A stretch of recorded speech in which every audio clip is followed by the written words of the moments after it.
Conrad Steiner. I'm a doctor of medicine. Tonight's story has the title, A Time to Be Alive. Guardian of birth, healer of the sick, comforter of the aged.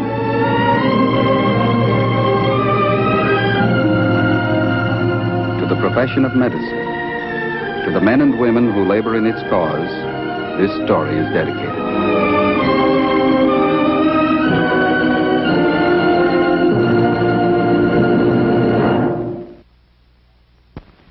Tonight's presentation, the field of hematology, science of blood. The object in point, a piece of jagged glass. The case in point, David Carter Stinson. He's 11 years old. From the day he was born, his life's been in constant jeopardy. A simple cut, an unlucky fall, a bruise, any of these could mean death for him. His condition is sometimes referred to as the royal disease, the malady of kings. But David's not a king. He's just a young boy in a lot of trouble. David, tell the class who captured Mexico City and when. David? David, are you listening? In November 1519, Hernando Cortez marched on the Aztec capital, Mexico City. The Emperor Montezuma, thinking he was a descendant of the sun god, offered no resistance, and in a short time, Cortez controlled all Mexico. Say, Miss Walker, did they ever find those little men that landed near Cuernavaca? Little men? David, is that in your copy of Mexico, Land of Sunshine and Manana? No, it's in Science Weekly Report, Miss Walker. They came by saucer. Class? David, try to stay with the text. Anyway, they couldn't have come to Cuernavaca. There isn't an airport within miles. And now, class, David, tomorrow we'll cover the principal industries in major cities. This is David Stinson, and this room has been the boundary of his world for more than 2 months. No great disaster put him there. He simply fell off a bike and bumped his knee. For most boys, the treatment would have been a piece of adhesive tape and a chocolate soda. But for David, it meant 2 weeks in a hospital, 4 pints of blood, an orthopedic brace, and agonizing pain whenever he moves his leg. For David Carter Stinson is a hemophiliac. He's a bleeder. When he cuts himself, it doesn't stop, and it takes all the arts of medicine to keep his heart from pumping his life out through the open wound. And this is his mother. From the day David was born, it's been her job to say no. No bicycle, no baseball, no football, no running, no jumping. Almost every normal interest the boy could have, it's been her job to say no. But she watches over him fiercely, torn with 2 emotions, love and guilt. The guilt, she blames herself for her son's disease.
Later, David Stinson is brought into surgery. The radial artery in his left forearm has been cut, and he's sustained lacerations around the mouth and chin. The impact of his fall has also re-injured his left knee, causing internal hemorrhage around the joint. He's lost considerable blood. On arrival at the hospital, he was given 2 units of anti-hemophilic plasma. He's approaching shock. Blood pressure 70/40. Pulse 160. The cut in his arm is sutured and a pressure bandage with fibrin foam applied. His face presents another problem. The lacerations are not as deep and can be easily sutured, but the application of a pressure bandage is extremely difficult in this area. Because the patient is a known hemophiliac, a cross match is run immediately and 6 units of fresh blood are ordered. The blood must be fresh, for the vital protein antihemophilic factor, which is lacking in the patient's blood, the same protein which causes normal blood to coagulate, loses its effectiveness 24 hours after it's taken from the donor. In order to ensure a sufficient supply of fresh blood on hand, a call is sent out to all available sources in the area requesting blood of the patient's type. Meantime, outside in the hospital corridor, David's family waits, hopes, and prays. His father, mother, his sister. Her name's Flora. She's 21 years old. She's engaged to be married. Like her parents, this is hardly a new experience for her. She's been through it time and again. And with each new episode, a growing fear takes hold in her mind. A fear not only for her brother, but for herself. 3 hours later, the patient is on his 3rd unit of blood and is still bleeding. For the moment, the transfusions have removed the danger of shock.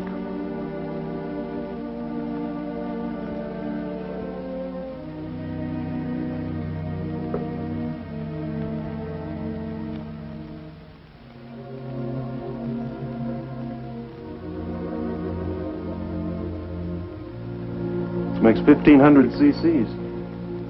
He's a sick boy. Seems there's enough AHF in the blood we've given him to induce clotting. Well, it's not quite that simple, Carl. Hemophiliacs not only lack the AHF factor in the blood, they tend to resist it. Sometimes one of them will build up antibodies that fight it, the one thing that can save their lives. I heard about a patient that took 30 transfusions, was still bleeding when he died. What about isolating the AHF? I mean, so it could be administered in massive doses. Has anybody tried it? No, it's been tried experimentally. It's not too reliable yet.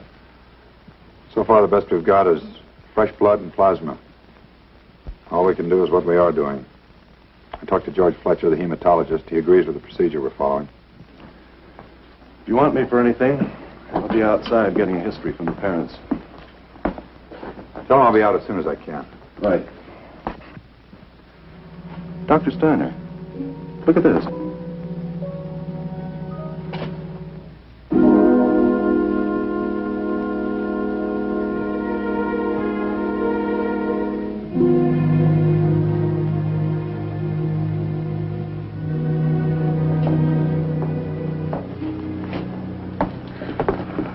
Doctor, is there any change? Well, he's shown some improvement since he came in, Mrs. Stinson. Nothing conclusive, but it's encouraging. I'd like to review David's record, if I may. It's for the hospital records. Surely. Won't you sit down, please? Thank you. Let's see now. Full name, David Carter Stinson. That's correct. When was he born? March 10th, 1943.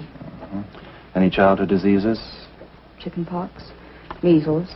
He never did have the mumps. And when was he first diagnosed as a hemophiliac? When he was 5 days old, we nearly lost him. Didn't we, Rose? What about some of the other episodes? There were so many. The next time was when he was a year old. He began to walk. For most mothers, it's quite an event. I dreaded it. I watched him every second, never let him out of my sight. It happened anyway. He fell and cut his lip. He bled for 3 weeks. Do you remember how many transfusions he received, Mrs. Stinson? Quite a few. I don't remember how many. I know it was a lot. When we took him back home, I was scared to death. Scared every minute that he was awake. Scared to pick him up. Scared to touch him. Scared even to kiss him. After that, it seemed to get better. For 2 or 3 years, he was acting like most kids. Dr. Steiner said that's the way it was. Sometimes it was better, sometimes it was worse. I thought maybe it was over. Do you know of any hemophilia in your family? I mean, did you ever know of any relatives that had it? No, I'd never even heard about it until Davy was born. They said It came from me. I gave it to him. I didn't know about it. I'd never even heard about it. That's true, Sam, isn't it? I didn't know anything about it. Oh, of course not, darling. How could you? It wasn't your fault. It just happened. It's nobody's fault. When was the next time it showed up, Mrs. Stinson? Can you remember? When Davy was 4, Sam bought him a rocking horse. It was beautiful. His eyes rolled. It had skin like a real pony. Davy loved it. Then, one afternoon, he fell off. Got a bruise. A bad one. Was he hospitalized for that? He was in for over a month. Had to wear a brace. And 5 years ago, he had a very bad one. We went to Yosemite. Davy fell off a rock. He sprained his ankle. Oh, I know we shouldn't have gone there. I know he shouldn't have been on the rock. But how do you keep a kid chained up when he wants to run and jump with the rest of the kids? All you can do is hold him down until he looks at you like you're a policeman. And you take a chance. You take a chance and then you're sorry for it. Florrie saved his life. She was there when he fell. She was only 16, but she carried him all the way back to camp. We got a doctor. Rushed him to the small hospital in the park. Florrie and I took turns sitting up. She nursed him as though we were her own child, not her brother. Always surprises you. Kids understand more than you think. Excuse me. Excuse me, is there a phone? Just down the hall, other side of the elevator. Thank you. I'll be right back.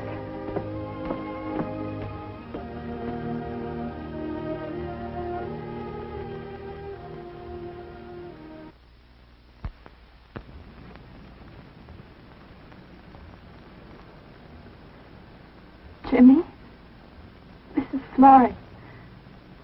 I'm still at the hospital. Yeah. I've got to see you, Jim. I've got to see you right away.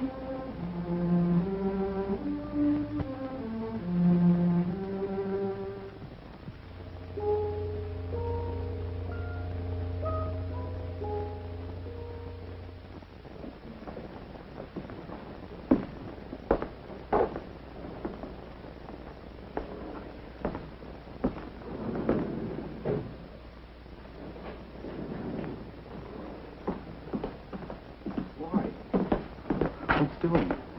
Hi. How's Davy? We don't know yet. I'm sorry to call you out so late. That's okay. You sounded so funny on the phone, kind of scared me. What's it all about? What's the matter? Jimmy, are you really thinking about marrying me? Is that what you brought me down here for? Answer me. Do you really want to marry me? Well, I think so, Florrie. I mean, well, we talked about it, you know. Later on. Gee, do we have to set the date right now? Do you really know what Davy's trouble is? Sure, he's kind of sickly. He gets hurt easy. He's a hemophiliac. Hmm? He's a bleeder. If we get married, if we have a baby, a boy, he could be just like Davy. Well, how come? You're from the same family. You didn't get it. No, I give it. Women aren't affected by it. They only give it. I'm a carrier. Well, how do you know? There's no way of knowing for sure. Not until I have a baby. But there must be some kind of a test. There must be some way of telling. There isn't. All I know is it's in the family blood, and it could be in mine. If I've got it, I could pass it on to my kids.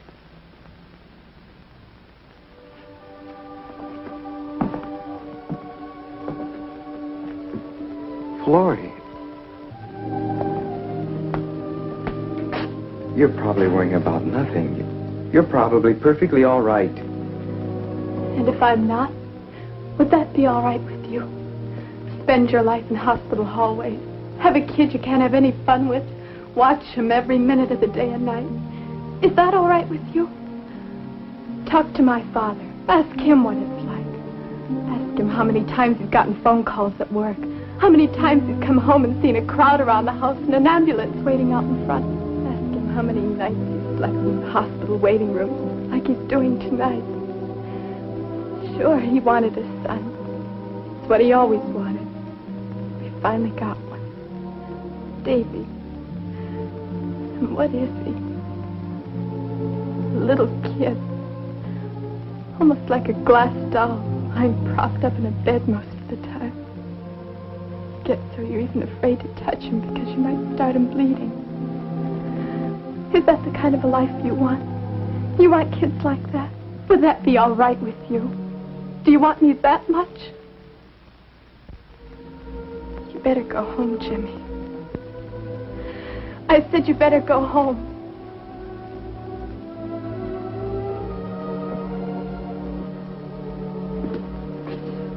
You're all wrong.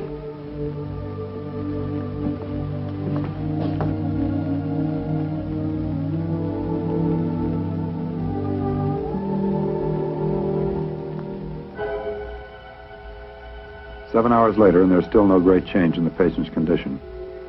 By now, there's every indication that this patient is a refractory case and may continue to bleed indefinitely. Blood pressure 120/80. Pulse 90. Both stable for the last 4.5 hours. Transfusions of whole fresh blood continue. If they were to be stopped, it would be only a matter of time before the patient went into shock and died from loss of blood.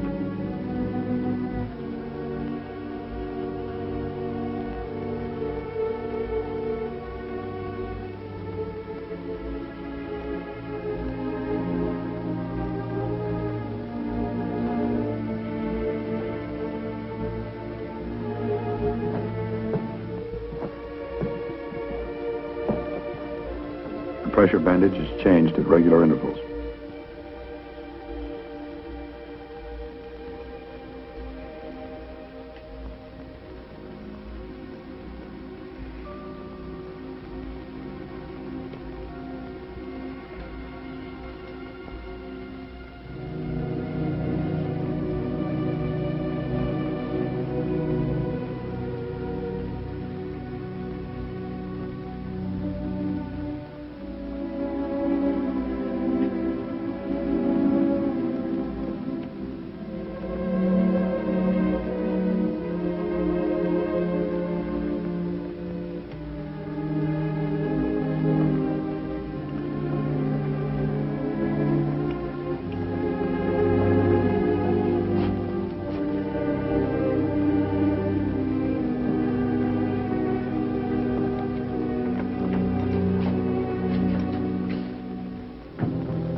Never mind that, Carl. We won't need it now. Well, what is it? He stopped bleeding.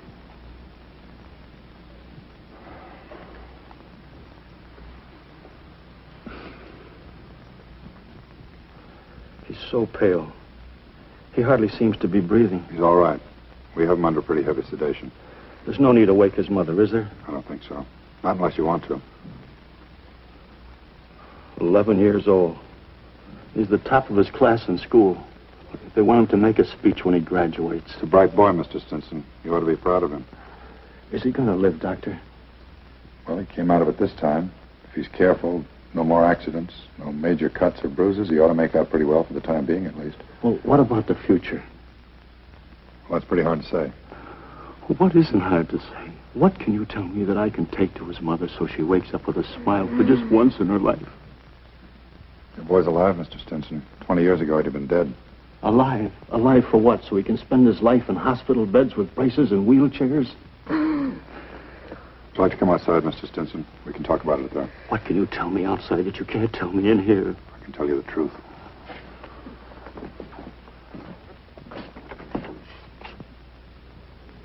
There's a man in Michigan and another one back in Massachusetts. They've isolated the protein in normal blood that your son lacks. There are a lot of problems with it. Maybe months, maybe years before it can be used clinically. But there it is. Somebody's doing something about David's trouble. Maybe tomorrow they'll find the answer. Maybe the day after. but they're going to go on looking for it. That's all I can tell you, Mr. Stinson. You've got a sick boy, but you're not alone with him. There are people working. They're only humans. They've got to do a lot of work before they finally hit on the right answer. But when they do, they come up with insulin, sulfa, penicillin, the mycin drugs. Tomorrow, maybe a year from tomorrow, the man in Michigan, or maybe the man back in Massachusetts, maybe they'll finally hit on the right answer. Kids like Davy can jump on their bikes and not worry about bumps, bruises. How about Davy? Does he have 5 years, Doctor? Maybe 5, maybe 50. You know, the graduation's in 2 weeks. He's supposed to make the speech. It's a big thing for him. Can he go?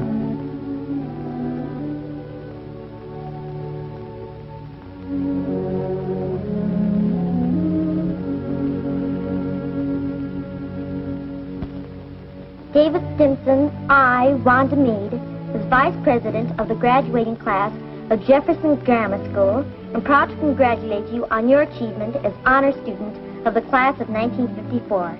I now present our class president, Michael Elliott.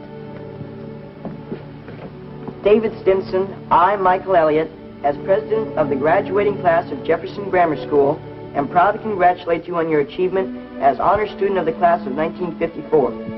Even though you were in attendance only 72 days during the school year, your record was outstanding and you were chosen valedictorian by the students and teachers of the class. It is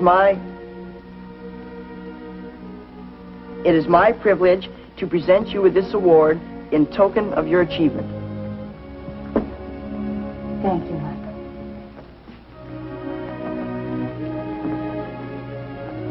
And now I'd like to present our valedictorian, David Stinson. Thank you, Miss Walker. Miss Walker, fellow students, first, let me thank you for your gifts and for having elected me valedictorian. What does valedictorian mean? Valedictorian means the one who gives the valedictory. What does valedictory mean? Valedictory means of or pertaining to leave taking or saying goodbye. And we are saying goodbye. Goodbye to childish thoughts and actions, to jungle gyms and sandboxes. Hello to a new life of work and play at junior high. But we must be thinking of what kind of men and women we will want to be in the far future of 10 years from now. We must ask ourselves, what does the future hold for me?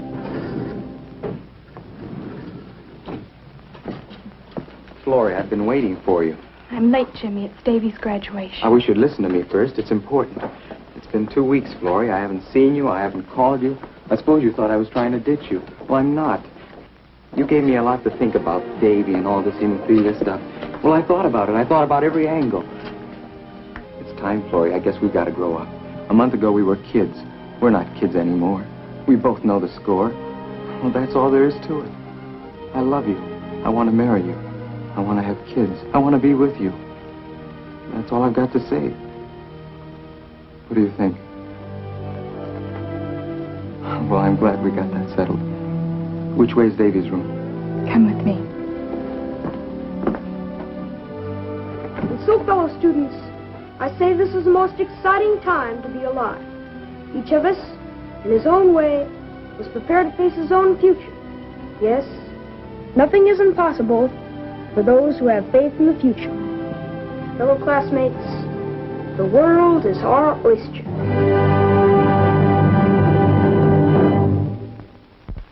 At the present time, research teams at hematological centers all over the country are at work attempting to find the cause and cure for hemophilia, the hereditary disease which lies passive in the female genes of a family for generations and then strikes the innocent with tragic force.